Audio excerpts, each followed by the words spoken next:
I met Mike. That's right. I'm here, man. Tell me about the park. I haven't been inside, so tell me Really? about the whole place, everything. Oh my gosh. Well, the first thing to know is if anybody's ever been to Mike's Bike Park, we change it all the time. So if you came a year ago, it is crazy different than what it is today. So we're always sort of changing it up. But basically, we are sort of like a one-stop shop for everything super cool and fun and action sports. So it's 2 floors of indoor riding. So you can ride bikes, scooters, skateboards.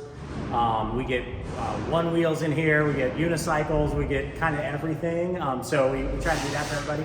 We also have a killer bike shop and skate shop. We have an arcade, full service. So we fix everything. So it's again, it's kind of anything cool happening. We like to have our hand on it.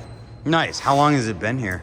We've been, we're in our 6th year, so it's actually 6 years. It is, some days it feels like it was one day, that we've been here. Sometimes it feels like it's been a decade, but it's always changing and evolving, so it's always exciting. Nice.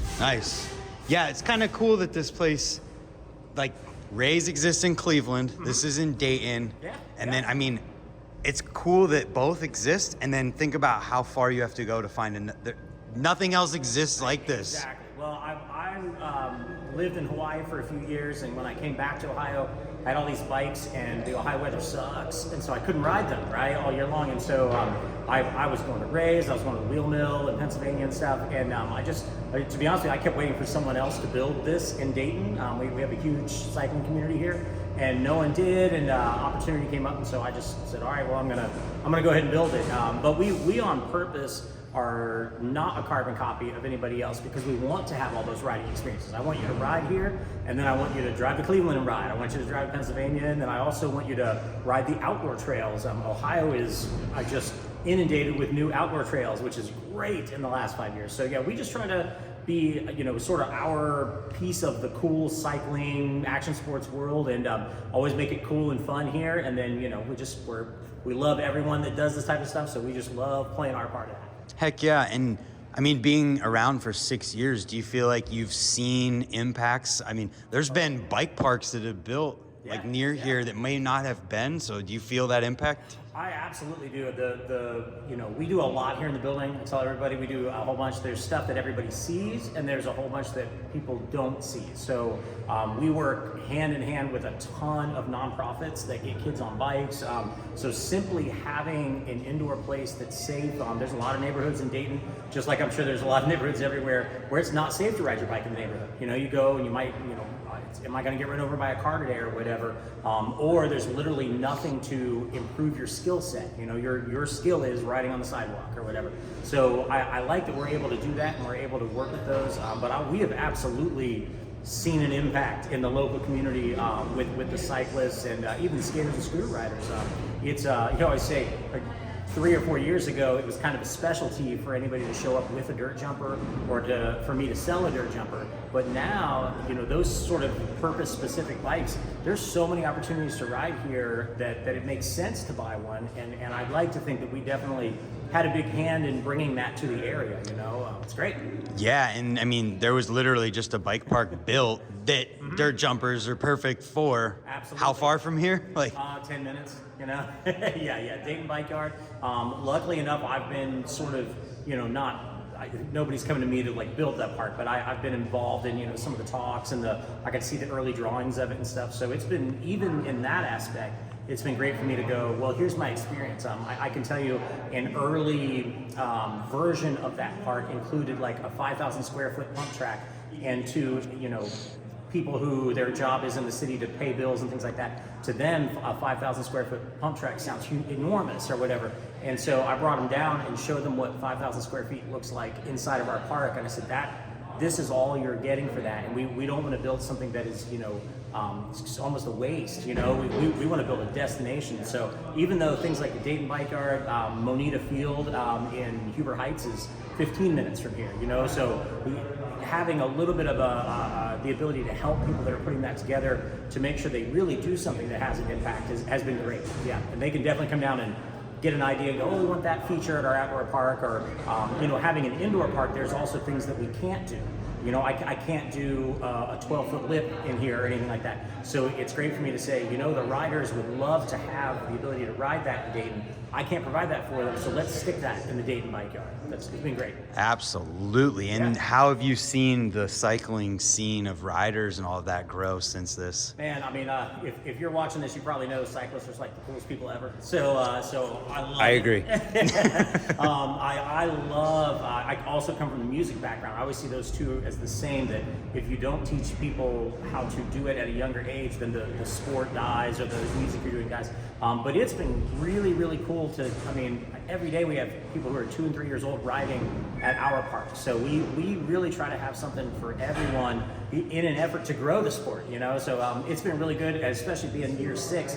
We've had kids that were very, very young, and now they're maybe getting close to graduating high school, or they're going on to do other big things. And it's great to hear all the stories that go, man, this was the place that took me to my cycling goals or whatever. So yeah, it's been awesome, man. I mean, I just walk around all day hanging out with cool people doing cool things. So there's nothing wrong with that. It's pretty amazing. And I remember when this place first was like coming on the radar, posting on Facebook and Instagram about like, here's progress, we're building the jump line. Craig in here, like doing the stuff that he's doing. And for people who don't know, Craig Billingsley, who helped build the original Flow and Flow 2 and Flow 3.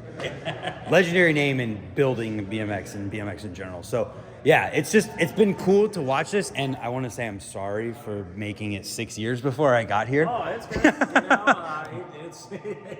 It's all good, man. We're here, so I'm glad you're here. Yeah, and so what's the future look like? Are you stoked? Man, I am so stoked. So it's been crazy. Post-pandemic has been awesome because people are back to riding a whole bunch. They're back to having some extra money to purchase things. So I think the future is insanely good for us and just what generally people on bicycles. I mean, I'm involved in a whole bunch of, again, nonprofit things, and we work with large companies that give out grants and things, and time after time after time, they list Dayton as sort of the greatest example they've ever seen of a cycling-friendly infrastructure. There's something to do for everyone, and there's something to do close for everyone. You don't have to drive 2 hours to get to something. If you want to ride your road bike, we've got 300 miles of paved trails here. If you want to ride a dirt jumper, we've got these jump lines. If you want to go mountain biking, we have Mamba. It's a dedicated mountain biking place. So it's just been great, and all of the people that were involved in all of that are involved and excited to continue that growth. So I think, there's a lot. I can't 100% speak for everything, but one of the coolest, I don't know if you've ever been to Bentonville, Arkansas, where... I've heard about it. It's amazing, and one of the coolest things, it's the headquarters of Walmart. They put, I don't know, $17 million into the trail system there, so it's a lot of money. But they have a really cool system where they have paved trails, just like we do here, and literally right next to it are jump lines and skinnies and stuff like that. So parents can ride on that paved path, and the kids can go crazy, or vice versa. And there's a lot of talk of bringing something like that to Dayton because we already have the most expensive part done. We have the paved trails. That's where the most money goes. So, working with the landowners and the people that manage those different trails to get those in, there's a lot of talk of that being kind of the next very large project in Dayton. And if you've ever been to Bentonville, you know exactly what I'm talking about, and you're going, oh my gosh, that would be phenomenal to have in Dayton, Ohio. So yeah, there's a lot of progress everywhere. That's one of my most exciting things. And then just getting kids on bikes. There's a lot of people who, they just want to do anything they can do to get kids on bikes and enjoy the sport, make it safe. We love all that. That's awesome. It feels like Ohio is sort of becoming a bit of a hub, no pun intended, for cycling with Rays and the impact it's having on the greater Cleveland area and all of the different bike parks and pump tracks popping up there. Then everything you're talking about here, Columbus, they just built a skate park, and then there's skate parks in every suburb and just tons of stuff to ride. The biking paths everywhere in Columbus. Like, Ohio's kind of becoming a place to be for cycling. Yeah, I mean, it's, I always thought everybody, they say, well, what is there to do in cycling? I go, well, how far do you want to drive? Do you want to drive 10 minutes? Because here's all these examples to do. If you've got an hour in your schedule, let me send you to Columbus. Let me send you to Cincinnati and ride some of those. You got more time? Let's go to all of these sort of things that are further away. Yeah. It's crazy to have a list of 50 cool destinations in Ohio. It blows my mind. Blows my mind. It's pretty amazing. So if somebody wanted to come here or check out what you guys have maybe online, where would they? The best thing to do is look at mikesbikepark.com. We try to have a large amount of information there that's pertinent to what we do and in the area, but you can go to that. You can shoot us an email. You can give us a call. I field emails all day long, messages on Instagram, Facebook, where people are, they like what we're doing, but they might have a question like, hey, where are the dirt jump lines in the area? Yeah, I like your park, but where do we actually ride those? We're always here to help you in all of that. We're also here to help you with all of your gear, make sure you get a bike that's working right, that can help you go where you're going. So we're that sort of hub of all of that information. So however you like to reach out to us, but definitely mikesbikepark.com is kind of that's where I would start. Awesome. Well, hey, Mike, I appreciate your time, and everybody, check this place out. I haven't been inside yet, so I can't vouch for it, but he sounds credible. You'll have fun. Craig is an amazing builder, and holy moly, there's some awesome lines in here. So you'll love it. You'll love it. Heck yeah, check them out. We'll see you guys tomorrow for another video. Follow Mike's Bike Park, Instagram, Facebook, wherever they got it. It'll be on the screen in the description. Subscribe to your Brant. We'll see you tomorrow for another one. Goodbye.